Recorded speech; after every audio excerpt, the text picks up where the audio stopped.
¿Qué tenemos? Primero, las distrofias óseas. Estas son alteraciones en el desarrollo o en la remodelación ósea, que pueden ser causadas o son causadas por un agente externo, esto sea por vitaminas, déficit de vitaminas, por factores endocrinológicos o por alteraciones metabólicas. ¿Qué es la remodelación ósea? Es el proceso de renovación que el uso pasa desde que nacemos donde actúan las células osteoprogenitoras, osteoblastos, osteoclastos, con la acción del calcio, las vitaminas D y todo eso, ¿verdad? Es un ciclo en el que va a los 365 días del año. ¿Ok? Ya hemos hablado de eso. Entonces, dependiendo de la localización donde se afecta, o donde afectan estas alteraciones, tiene diferentes etiologías. Por ejemplo, la región epifisiaria se ha visto que es en alteraciones por hipotiroidismo. Las fisarias son en alteraciones o por patologías en la pituitaria y los mucopolisacáridos. ¿Ok? Ahora, la metáfisis puede estar raquitismo, la osteomalacia y la intoxicación por metales. Y las diáfisis, el escorbuto, el síndrome de Cushing, el hipertiroidismo, la hipervitaminosis de la vitamina A y D. ¿Qué es el escorbuto?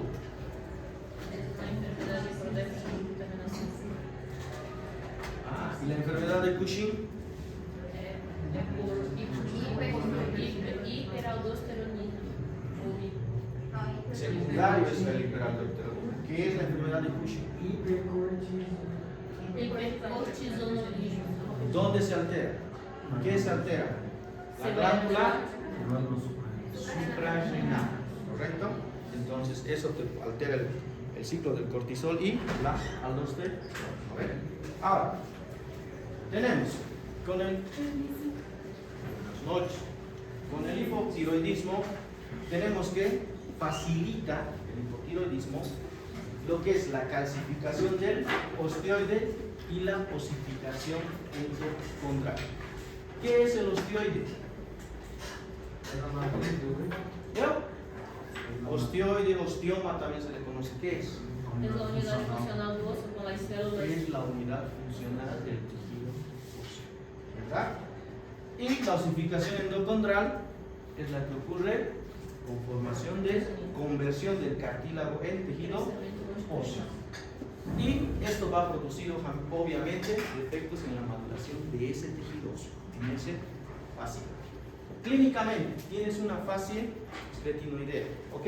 Tienes retraso mental, letargio, tienes una lengua voluminosa, ¿ok? Fuera de eso, el desarrollo de las extremidades y los dedos son cortos. Radiográficamente vas a encontrar un retraso en la maduración de ese tejido óseo y una ausencia de los núcleos epifisiarios que no están bien definidos. Luego, el hipopituitarismo y el hiperpituitarismo. El hipo, ¿qué es? Hipo es el déficit o disminución en la sangre de lo que es la hormona del crecimiento. ¿Esto qué nos va a producir? Un enanismo. Ha de haber un enanismo proporcionado y otro que no. ¿Okay? Dentro de eso tenemos el síndrome del Oriente, que es un enanismo morfológico estructural. Y el de Freilich va a venir acompañado de retraso mental e hipoplasia de los órganos sexuales de ese paciente. Ahora, el hipertiroidismo es el aumento o el exceso en la hormona de crecimiento. Esta te va a producir dos manifestaciones: la acondromegalia y el gigantismo. En el gigantismo, los cartílagos crecimiento se encuentran abiertos. ¿Ok? Hay un hipercrecimiento fisario y hay un retardo mental. ¿Ok? En cambio, en la acondromalacia los cartílagos están cerrados y el hipercrecimiento es en el periostio. Son más anchos. Por eso tienen esa estructura también en la cara, ¿no? Es diferente. El aumento del aparato hormonal, ¿qué va a producir? ¿O qué produce que se aumente el aparato hormonal? ¿Se acuerdan en el metabolismo? Para la reabsorción ósea. Eso es lo que se toma en cuenta. ¿Ok?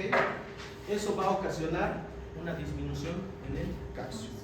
Que se va a activar la paratormona para que el cuerpo empiece a reabsorber o absorber y destruir óseo, tejido óseo, para que el calcio sérico regrese a su normalidad. ¿Correcto? Es un ciclo de nuevo.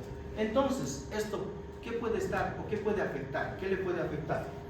La falta en la absorción de este puede ser por falta o una ingesta pobre en calcio, o puede ser una ingesta pobre en vitamina D. ¿Ok? Y también las alteraciones renales por el no metabolismo de la vitamina, de la 25 a la no conversión de la 1,25-DHC. Y otra, la resistencia a la vitamina D, que pueden tener algunos pacientes, y por la no absorción de fósforo en el riñón. ¿Ok? Luego, ¿qué tenemos? Raquitismo, que es otra distrofia. El raquitismo, básicamente, clínicamente, ¿qué encontramos? Un rosario costal, como si fuéramos rosarios, ¿correcto? Tenemos deformidades de carga. ¿A qué se refiere eso? A la angulación en las extremidades inferiores, ¿ok? O sea, un bajo. Y después, retraso en el crecimiento de este niño y dolococefalia. ¿Qué es dolococefalia? Es cuando las suturas en el cráneo empiezan a osificarse, ¿ok? Se osifican las suturas en el cráneo, que normalmente, o sea, antes de lo normal. La radiografía, encontramos un ensanchamiento de las metáfisis, ¿ok? Un retraso en los núcleos de osificación artificiales, una encurvatura de los huesos largos, lo que les decía, un barro, y en ocasiones hay unas fracturas incompletas en las regiones de los huesos. ¿Por qué? Por esa, ayudado por la curvatura anormal que tiene la estructura ósea, y al poner carga tiene puntos de fragilidad, ¿ok? O sea, los sistemas de compresión y de tracción no están equilibrados, y eso te produce zonas de fragilidad donde se pueden producir fracturas. Ahora, ¿qué es la osteomalacia? Es una deformidad también por carga, ¿ok? Te puede producir una cosa o un genoparo y protrusión en el acetato. En la radiografía, ese es un dato importante cuando estamos hablando de osteomalacia, ¿ya? Ahora, puedes tener fracturas vertebrales, dolor óseo, debilidad muscular, además. En la radiografía se evidencian las dos cosas, y las estructuras trabeculares de los huesos están borrosos, o sea, están como un vidrio esmerilado. Es una característica de la osteomalacia. Bueno, ahora, la osteoporosis. La osteoporosis, según la Organización Mundial de la Salud, la considera que es una enfermedad sistémica, caracterizada por la disminución de la masa ósea. ¿A qué nosotros llamamos masa ósea? ¿Se acuerdan cuando hablábamos de hueso? ¿Te acuerdas más? ¿Qué es masa ósea? Es la matriz ósea, los minerales que la componen, todo eso, las células, la parte orgánica y la parte inorgánica, todo eso forma lo que es la masa ósea, ¿ok? Y además considera que es el deterioro de la microarquitectura del tejido óseo, ¿ok? Incrementando la fragilidad del mismo y por lo tanto aumentando la probabilidad o el riesgo de que pueda sufrir una fractura. Y la Asociación Americana del Instituto Nacional de Estados Unidos la clasifica como enfermedades caracterizadas por la disminución de la resistencia ósea. ¿Ok? Que predispone a un mayor riesgo de que ante un trauma pueda sufrir una fractura de ese hueso. No necesariamente con alta transferencia de energía ni moderada, con una baja transferencia, o al hacer un movimiento puede ser suficiente para que ese hueso se fracture. Entonces, dentro de la etiología existen primarias y secundarias. Las primarias están relacionadas con la posmenopausia y con la involución, o sea, el estado senil. ¿Qué quiere decir estado senil? El envejecimiento, ¿correcto? Y las secundarias están asociadas al uso de corticoides, a enfermedades inflamatorias, al alcoholismo, inclusive al desuso, o sea, al no realizar actividad con el aparato locomotor. Por ejemplo, la enfermedad de Sube, y en los astronautas se ha visto que esa calidad ósea, por no recibir carga, se disminuye la masa ósea. ¿Ok? Ahora, clínicamente, ¿presenta algo estos pacientes? No. Son asintomáticos. Si acaso te presentan clínicamente algo, ya es cuando este paciente tiene una complicación o una fractura. ¿Ok? Obviamente te va a presentar el dolor, la impotencia funcional, lo que te hace característico de la fractura, la característica de esa región que ha sido fracturada. Regresando a eso, en pacientes seniles, ¿dónde son más frecuentes las fracturas? Cadera, ¿qué más? ¿Ya? Muñeca. Cadera, la cadera está en el fémur, ya. Una, ¿qué más? Muñeca. Muñeca, ¿qué más? ¿Qué más?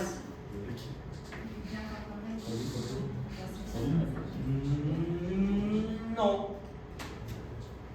Sí, hay muy ancianos que ya tengan osteoporosis, sí va a haber fracturas por aplastamiento vertebral. Sí, pero fuera de eso, ¿qué más? ¿Qué? ¿Codo? No. Tampoco. El húmero proximal. Lo más característico, húmero proximal, muñeca, cadera. Que si quiere más columnas. Ok, fuera de eso, en la radiografía, ¿qué vamos a ver? Una disminución de la densidad ósea. Pero esto es, como decir, ¿cuál es la diferencia entre cualitativo y cuantitativo? Cualitativo es algo subjetivo, es algo que podría o no podría. En cambio, cuantitativo es algo exacto, verídico. Teniendo idea de eso, es lo mismo entre estas dos cosas. La radiografía te dice que ves una disminución en la densidad ósea, pero no te dice cuánto. No sabes qué tan disminuido está esa calidad ósea. Si tienes resistencia todavía ese hueso ya no. En cambio, la densitometría ósea les decía que es el mejor estudio para ver la calidad ósea, para ver la masa ósea que tienes. ¿Ok? Y cuando hablábamos de imagenología, les dije, ¿no ve? Los valores normales, que se saca un score T, un score 7, les he explicado cómo se hace. Ahora no les voy a explicar eso porque se supone que ya lo saben. Pero la interpretación de esto, que es el reporte, es más fácil de lo que piensan. Es como un semáforo. ¿Qué quiere decir rojo, amarillo, verde? ¿Qué quiere decir rojo en el semáforo? Los que manejan autos. Pare, peligro. ¿No ve? Amarillo, precaución, atención. Y verde, ok, siga adelante. ¿Correcto? Se interpreta igual. Si el punto en el reporte de la densitometría está en rojo, quiere decir peligro. Este paciente tiene altos riesgos de fracturarse. Si está en amarillo, precaución. Realice algo para, ¿por qué? Porque está con osteopenia. Aquí ya está con osteoporosis. Y aquí está normal. ¿Correcto? Así se interpreta. Porque yo, cuando hemos hablado del estudio, les he dado los valores, cómo se maneja, tal. Pero la interpretación es así de sencilla. Ahora, el tratamiento. Si estás ante la fractura, la complicación de esto, haces el manejo de la fractura, ¿correcto? Luego, hay que, cuando estás en osteopenia y osteoporosis, ¿qué necesita ese paciente? ¿Qué necesita este hueso? Calcio, y que se deposite ahí para formar la estructura ósea, para que este hueso ya no sea como una galleta, reciba mayor firmeza, ¿correcto? Y este calcio, así como se ingiere, igual se elimina lo que no va al hueso. Entonces, si en la dieta normal del paciente está incluido el calcio, con todo lo que come, las frutas, las verduras verdes, el mote, el quesillo, yogur, todo eso tiene en su dieta. Pero no hay algo que lleve este calcio y le diga, amiguito, no te vayas, ven aquí, quédate aquí, no hay. Entonces se utilizan los difosfatos. Son unos medicamentos que se los consideran retenedores de calcio en el hueso, que te ayudan en eso, en que el calcio no entre y se salga, y se vaya, se quede. De estos hay 3: los de uso semanal, los de uso mensual y los de uso anual. ¿Ok? Estos 2 de aquí son vía oral, o sea, tabletas o comprimidos. Y esto de aquí es una inyección intravenosa, ¿ok? Una infusión. Reciben, por ejemplo, el más fácil de usar es el de cada mes, donde agarras al paciente, le indicas que cada recetas y cada día que haya empezado, digamos un 3 de febrero, entonces todos los 3 de cada mes tiene que tomar esa tableta. ¿Ok? Ese es el ácido ivanonato. Y el ácido zoledrónico es el que es por inyección. Se coloca con una vía de infusión y por unas 2 a 3 horas tiene que ingresar el medicamento. ¿Ok? Y eso cada año. A veces esto en pacientes oncológicos les colocan cada 3 meses. Va a depender de la calidad ósea que tenga ese paciente. ¿Ok? Fuera de eso, se toma una vez el medicamento y el paciente se le recomienda de que no debe retornar a la cama.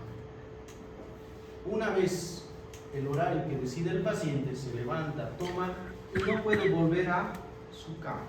Tiene que hacer ya sus actividades del día, porque puede producirse depósitos de cristales en el riñón, o sea, cálculos. Sentarse tampoco. Mejor camino, puede estar. Mientras no esté echado, mejor. Ok, otra cosa, se le debe hacer el paciente tomar sol y realizar ejercicios, porque el ejercicio, además de que te ayuda a tener un hueso más sólido, con una masa mucho mejor, por el esfuerzo, el mecanismo, sistemas de tracción, elongación y todo, los mismos músculos y tendones que facilitan, el ejercicio tiene factores benéficos inclusive para todo el equilibrio del cuerpo humano, incluido el cerebro. ¿Ok? Ahora, la artritis gotosa. ¿Qué es? Viene o deriva del latín gutar. ¿Qué es? Se le ha designado así porque es una enfermedad que era causada y se veía en los pacientes un fluido que caía gota agua. Por eso la han llamado así. Y se la ha visto más, y se ve más en el primer dedo del pie, o el halus, o el primer cortejo. ¿Ok? Entonces, ¿qué es la gota en sí? Es un conjunto de patologías que se las designen gota relacionadas a cristales. ¿Ok? Estos pueden ser uratos monosódicos, pirofosfato de calcio, hidroxiapatita, cálcica o oxalato de calcio. ¿Ok? Tienen que ver con todos esos cristales que se depositan en las articulaciones y que epidemiológicamente representan el 1%. Y se ha visto que afecta más a varones de edad media y a mujeres posmenopáusicas y seniles o mayores de edad. Y esta formación y estos depósitos de calcio en las articulaciones pueden o producen unos nódulos inclusive blanquecinos como la tiza. ¿Conocen la tiza? No. Ah, pues ahí está. Entonces, clínicamente, ¿qué tienes? En el primer episodio comienza siempre por la noche y al rozar la sábana con el pie es un dolor intenso que no te permite dormir. Fuera de eso hay un hinchamiento. Se hincha el pie. Que hay hinchazón en el pie, eso era lo que quería decir. Hay hinchazón en el pie acompañado de una coloración rojiza. ¿Ok? Luego puede haber una sinovitis también asimétrica. ¿Qué quiere decir eso? Que te va a afectar la membrana sinovial de esa articulación. Va a ser afectada.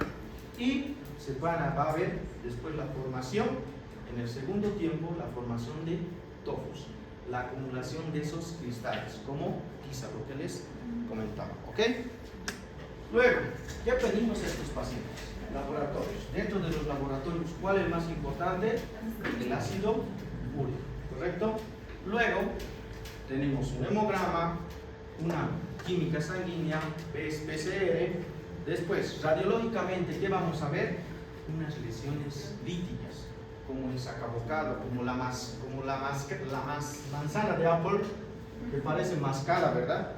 Esa imagen es la que se ve en el primer corte, o imagen de sacabocado, ¿ok? Luego, ¿qué hacemos? Se puede hacer una artrocentresis y esto se lleva al microscopio, donde se ve los cristales, ¿ok? Y obviamente células inflamatorias. Ahora, dentro del tratamiento, ¿qué tenemos? Los AINES, la colchicina, los glucocorticoides orales o intraarticulares, ¿ok? Luego, el alopurinol y el febuxator. ¿Para qué? ¿Estos con qué fin? Con el fin de disminuir el ácido úrico en la seroso, ¿ves? O en la sangre. Y hay que hablar de la dieta y que estos pacientes ingieran bastante líquido. ¿Por qué la dieta? Se ha visto en pacientes que consumen bastante carne roja, aumenta la probabilidad o aumenta el riesgo. Y en pacientes que consumen vino. Y seamos realistas, el vino es bueno para la presión, ¿verdad? Ahora, el vino siempre viene acompañado de la carne roja, ¿sí o no? No. Un buena parrillada sin su vino no es parrillada, chico. Yo tomo solo vino y ya está perfecto. No hables de mi vino. Bueno, ya, cada quien con sus gustos. Siempre hay la excepción en las reglas, ¿no? Entonces ahí. Ahora, como ustedes, dentro del área de medicina primaria o los centros de salud, ¿qué van a ver? Los criterios para el diagnóstico de. Y estos criterios tienen puntuación. Por ejemplo, ante la sospecha, si es de sexo masculino, 2 puntos. Si es ataque de artritis previa, ¿ha tenido o no ha tenido? ¿Ok? Luego, si el inicio es menor a 24 horas. Y todos los demás se van sumando. Si es monoarticular, si es del ordejo, se van sumando. Si el puntaje total te da igual o mayor a 8 puntos, es probabilidad o alta probabilidad de gota. estás ante un paciente con gota. Para eso te sirven esos criterios. ¿Ok? Luego, ¿qué otra tenemos? La artritis reumatoidea, que es una patología también dentro de las... ¿Qué característica tiene esta? Es una afección autoinmunitaria, ¿no ven? Que ocasiona una inflamación, pero crónica, con el tiempo. Y esta inflamación crónica va a producir daño en la membrana sinovial y en las cartílago articular, ¿ok? Y consecuentemente a eso te va a producir deformaciones. Tiene una prevalencia del 0.5%, ¿ok? Esto ya les he dicho, que es crónica, que te inflama, y su afectación es sistémica, que es una cosa importante también. Clínicamente, ¿qué tienes? Una poliartralgia simétrica, o sea, bilateral, ¿ok? Esta se viene acompañada que el dolor se incrementa con la movilización, además acompañada al examen de un calor local, ¿ok? Por el mismo proceso inflamatorio puede haber un aumento de volumen o tumefacción en las articulaciones. ¿Qué más? Y a veces se acompaña de fiebre o sintomatología de mal estado general en el paciente. Dentro de los laboratorios que solicitamos está un hemograma, la química igual, SRBs y factor reumatoideo, que es el ASPE.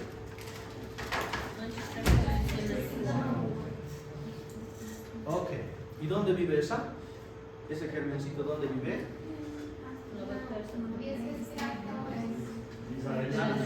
Amígdalas, ¿no ven? Y hay un hemotécnico que me acuerdo cuando llevábamos. Dice que este germencito vive aquí, lame el corazón y muerde las articulaciones. ¿No ven? ¿Se acuerdan? Sí. ¿Qué es el anti-CCP? Y yo les he avisado cuando hablábamos de... ¿Qué? Procalcitonina. No. Es... Y les hablé cuando hablábamos de laboratorios. Es el péptido cíclico citrulina. Es un marcador para artritis reumatoidea. Además del ANA. ¿Qué es el ANA? Su esposa de Antonio. Cuerpos mononucleares. Y en la radiografía valoras todas estas alteraciones. Se la puede encontrar en la radiografía. Aumento en las partes blandas, puede haber osteoporosis, deformaciones, subluxaciones, desviaciones, bla bla bla. ¿Ok? El tratamiento lo haces medicamentoso, ortopédico y quirúrgico.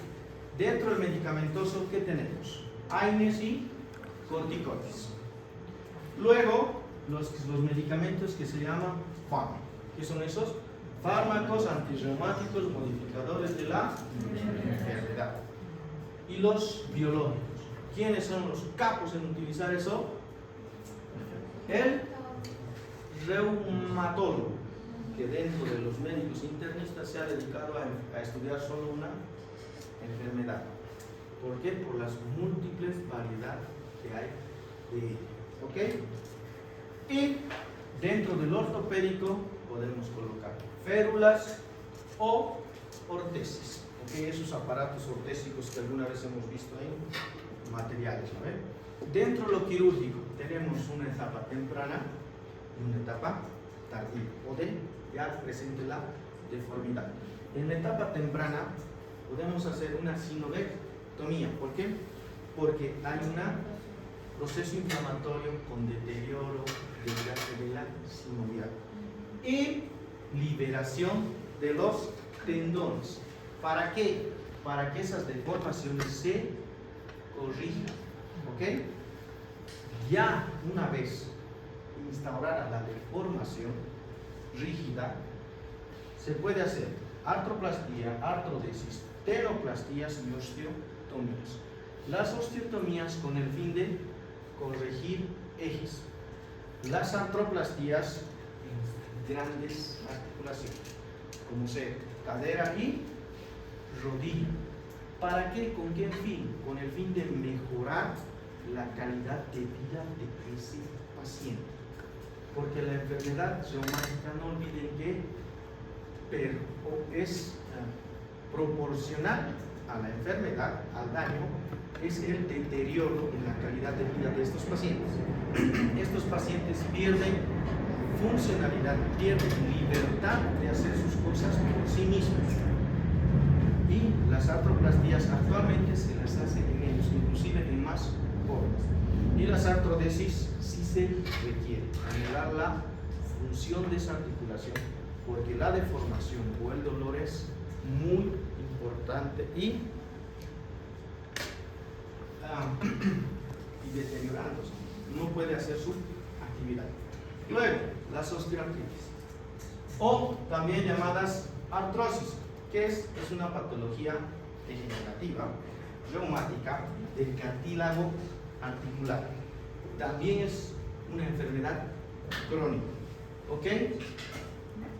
Que tiene que ver más con el desgaste mismo de la superficie articular en contacto en una articulación. La más común en varones es la cadera, y en mujeres se ha visto el pulgar, también llamado risartrosis. Pero actualmente, como las damas han incursionado en actividades de competición y de alto impacto, también se ven afectadas sus caderas y sus rodillas. ¿Ok? Las causas son idiopáticas y secundarias. Las idiopáticas van primero en las manos, luego en las rodillas, caderas y en la columna. Dependerá del agente causal. Y las secundarias pueden ser por congénitas, depósitos de calcio, las postraumáticas, inflamatorias o autoinmunitarias, aquí está la artritis reumatoidea, aquí está la artritis gotosa, y las sistémicas, que te pueden dañar los cartílagos. Clínicamente, ¿qué tienen estos pacientes? Dolor. Tienen un dolor sordo y profundo en esa región. Nos estamos ahorrando y el tiempo está fuerte, ¿no? ¿O esto está mejor para mí? ¿Ok? Ahora, ¿qué otra característica tiene ese dolor? Por ejemplo, en las caderas y en las rodillas, ese dolor es matutino, es por la mañana. Paciente despierta, se incorpora, empieza a caminar y es donde más duele. En algunos casos inclusive sienten sonido, sienten crujir esas articulaciones. Y según van caminando, va pasando, va disminuyendo ese dolor, ¿ok? Pero no desaparece.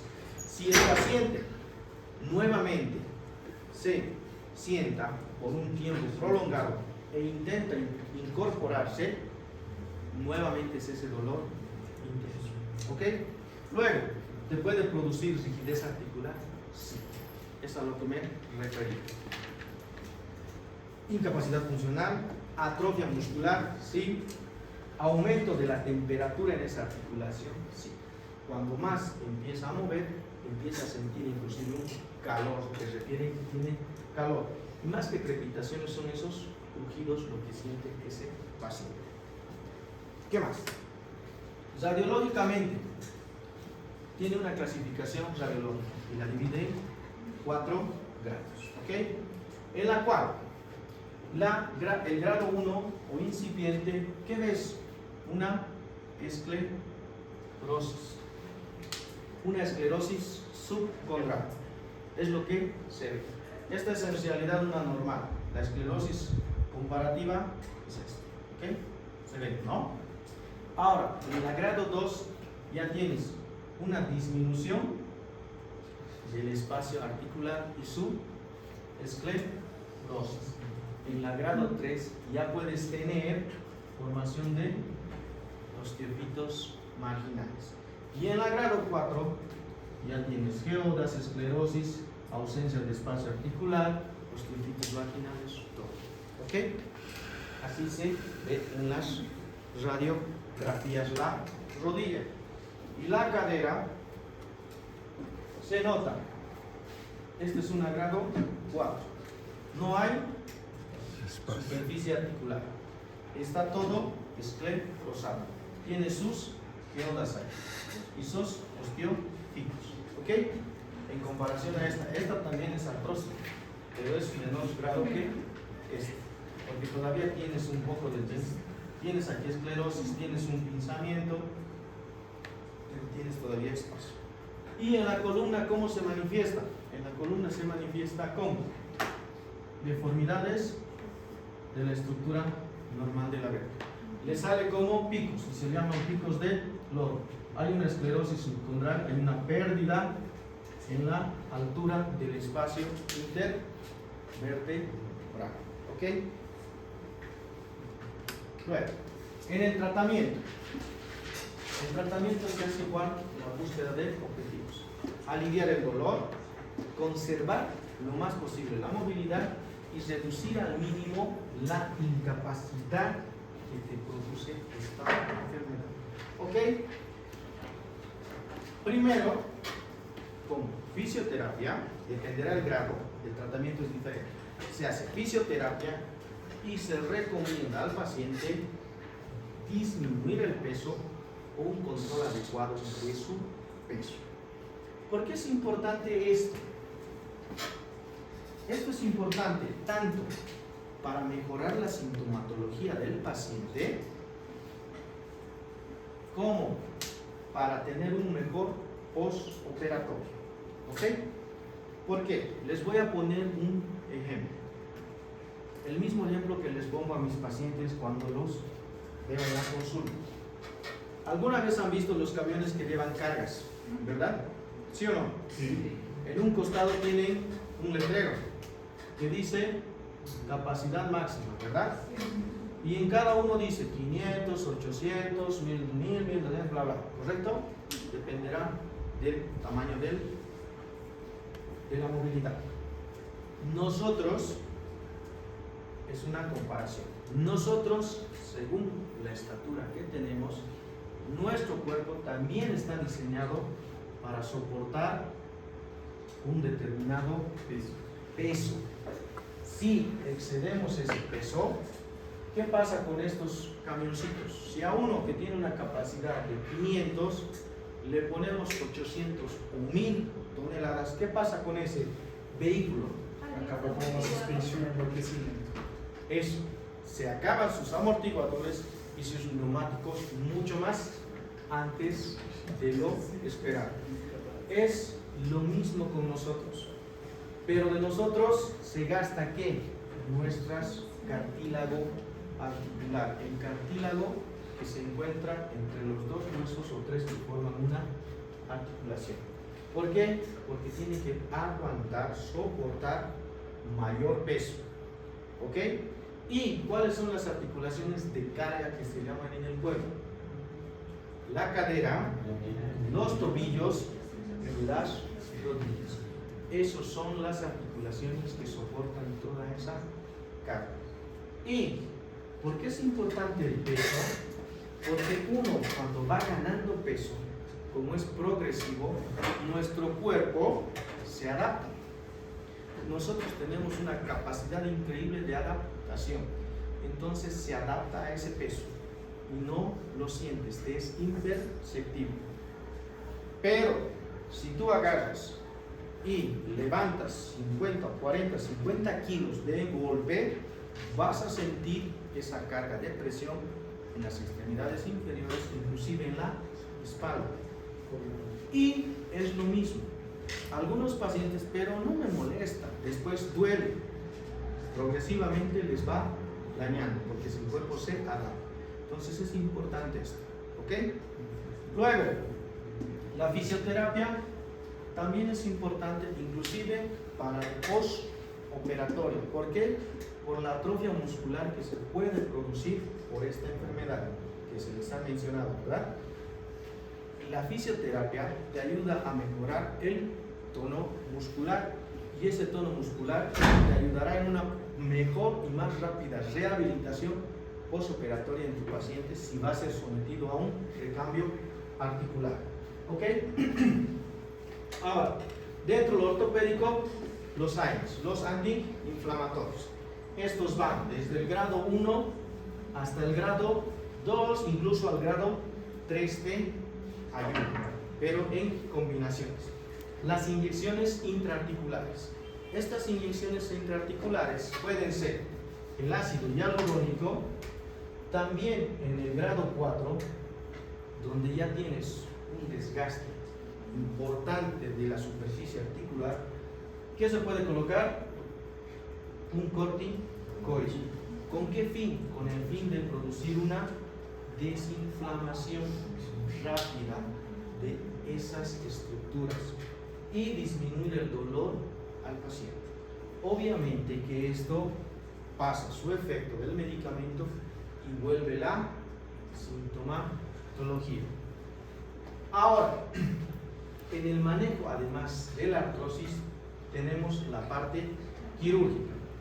Desde una artroplastía, que es en el grado 4, 3 a 4, y una artroscopía, mediante limpieza quirúrgica articular, que la puedes realizar en el grado 2 a 3 de artrosis de rodilla. ¿Qué haces en esto? Ingresas mediante dos pequeños orificios a la articulación. En ella se visualiza y se hace evidente la presencia de ¿qué? Se ven como si fueran telarañas, pero es todo lo que ha pasado con él, las deflecaciones de la sinovial, ¿ok? O de las mismas, las estructuras que les rodean esta articulación por adentro. Y se lo saca, se limpia. También algunos indican, algunos estudios, que es bueno el plasma rico en plaquetas. La infiltración con plasma rico en plaquetas les ayuda, pero ayuda en un grado 2, grado 1, 2, y hasta acaso en el 3 tal vez. Eso te ayuda. Doctor, ¿el ácido hialurónico es el mismo que se usa estéticamente o tiene una composición especial en este caso? Ahí sí me agarras en curva porque no sé cuál utilizan en la estética. Tendría que hablar con una cirujana plástica o cirujano plástico, no sé cuál utilizan. ¿Ya? Pero el ácido hialurónico, ¿qué función cumple en la articulación? La función que cumple es, esta rodilla, por el daño en la sinovial que tiene, entonces la formación de líquido sinovial se altera, la formación y la absorción.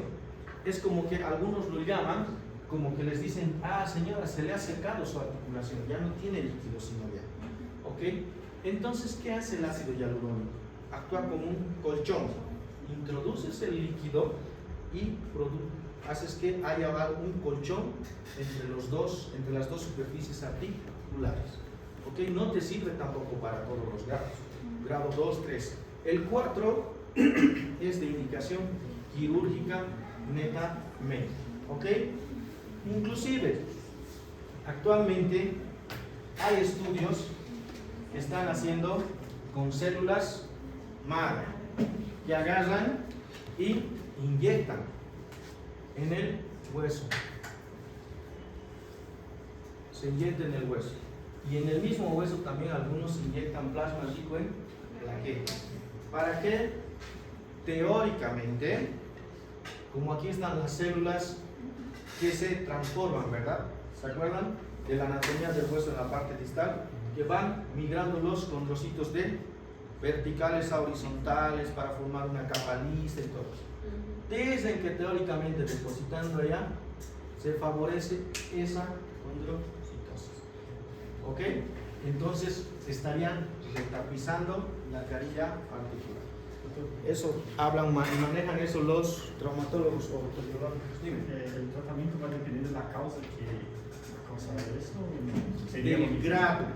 Depende del grado. Depende del grado de desgaste, depende del compromiso que tenga esa articulación, del desgaste que tenga. La causa La causa ya te las he dicho. Postraumática pueden ser inflamatorias, agentes reumáticos, puede ser por gota, puede ser por el mismo tiempo de envejecimiento, el mismo sobrepeso o el desuso o el sobreuso. Y haciéndome recuerdo del sobreuso, no sé si lo han conocido, pero yo creo que sí algunos. Había un delantero muy bueno, argentino, Batistuta, o era el Salas de Chile, no me acuerdo uno de los dos, pero eran buenos. Así como decir, no a la calidad del Ronaldo Nazario, que todos lo deben conocer ustedes, pero era muy bueno. Cuando dejó la actividad deportiva, al ser centrodelantero, ¿dónde los golpean más? En el tobillo, ¿verdad? Entonces su tobillo, cuando estaba en constante actividad, se aliviaba por la actividad. Dejó de hacer esa actividad y empezó a dolerle, tanto así que él pidió si se lo podrían amputar el pie, porque el dolor es intenso y él tenía un grado 4. Por ejemplo, era por constantes traumas, y en las rodillas es lo mismo. ¿Ok? Ahora, ¿qué más? Las afectaciones en el pie. El pie, la afectación que tenga, no hay que verlo como una simple lesión en ese lugar. Hay que verlo como una unidad todo el pie. ¿Ok? En su estudio. Ahora, ¿cuál es el papel que cumple el pie principalmente? Es en la marcha. En los 3 tiempos de la marcha. ¿Ok? Y el pie es como un trípode. Tiene 3 puntos de apoyo. El calcáneo, el quinto o la cabeza del quinto metatarsiano y el primer metatarsiano. Forma un triángulo. Y si forma un triángulo, forma 2 arcos principales. ¿Ok? ¿Qué patologías hay? Uno es el pie plano y el otro es el pie cabo. ¿Qué son cada una de estas cosas? Son alteraciones en el ángulo o en el arco longitudinal interno, o que va del calcáneo al primer metatarsiano, y el otro arco es transversal, y el quinto al primero. Es una alteración en este área. Los dos. El pie plano, ¿por qué se produce? Por una disminución o depresión o borramiento total de este arco, ¿ya? Y generalmente el responsable es la alteración en el eje, en el calcáneo. ¿Esto qué produce? Dolor, y el tratamiento puede ser transferencias tendinosas, osteotomías, inclusive una artrodesis. Y se opera el pie plano doloroso. Por eso les decía dolor. Hay pacientes que tienen pie plano que no causa dolor. Inclusive hay atletas que teóricamente no podrían rendir, pero rinden, inclusive en atletismo, que tienen pie plano, pero no tienen un pie plano doloroso. Entonces, ¿cuál es el tendón afectado? El tendón que se afecta para que se produzca es el tendón del tibial posterior. Inclusive en ecografías este músculo se encuentra afectado en estos pacientes. El pie cabo, que es la profundización de este arco longitudinal, produciendo mayor apoyo y una tensión plantar, o sea, produce no mayor apoyo, puntos de presión por el apoyo en la marcha, es lo que se produce, y ahí es los puntos dolorosos. ¿Ok? Es una tensión de la fascia plantar. ¿Ok? También te produce dolor. El tratamiento generalmente es sintomático y disminuir esos puntos de hiperpresión. ¿Ok? Luego, fuera de eso, ¿qué tenemos en el pie? ¿Qué patologías? El hallux valgus. ¿Qué es el hallux valgus? También se lo llama juanete. ¿Cuándo se produce? Generalmente se produce con la utilización de zapatos en punta que te comprimen los dedos del pie, produciéndote una lateralización de la articulación metatarso-falángica del primer ortejo, o llamado también hallux, ¿correcto?